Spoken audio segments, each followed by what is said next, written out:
Welcome, welcome, welcome to another episode of Valdestot's Voice, and I'm your host, Valdestot. Today's topic is about GrubHub losing market share due to losing restaurant partners. And this hits close to home because I've had 2 restaurants already drop the GrubHub platform in my market.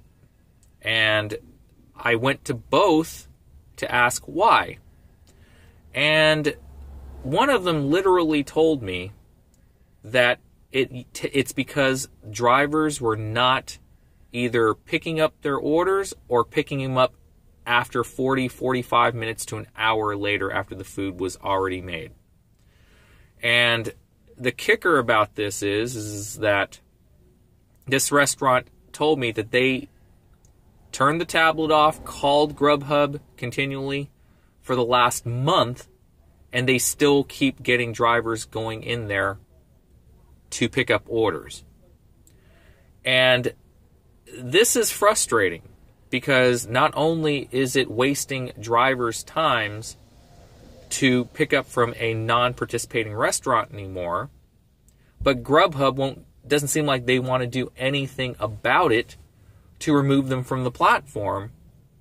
And it's just frustrating on all sides. The restaurant doesn't want to have to deal with us continually going in to pick up a non-existent order, and GrubHub just doesn't seem to care.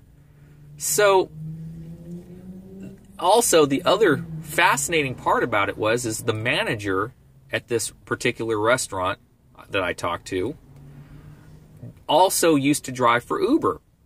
So he knows how the gig apps work because he actually did it. So understanding, their plight that I do, he basically was going to make the order, but I stopped and says, no, don't. I'm on your side.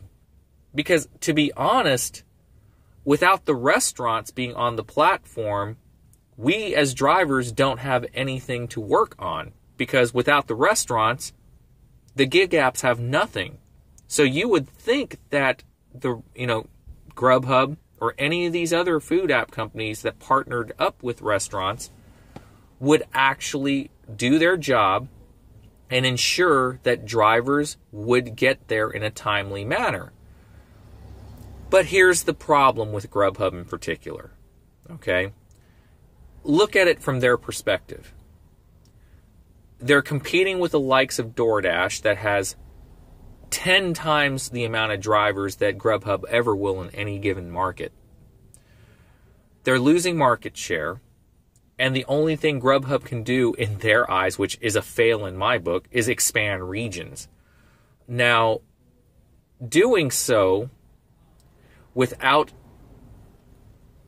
putting customers in a position to actually tip other than the standard 15% slider, and since GrubHub won't do anything about kicking in an extra pay for the drivers to get those low-tip, non-tip orders to farther and farther distances, what did you think was going to happen, GrubHub?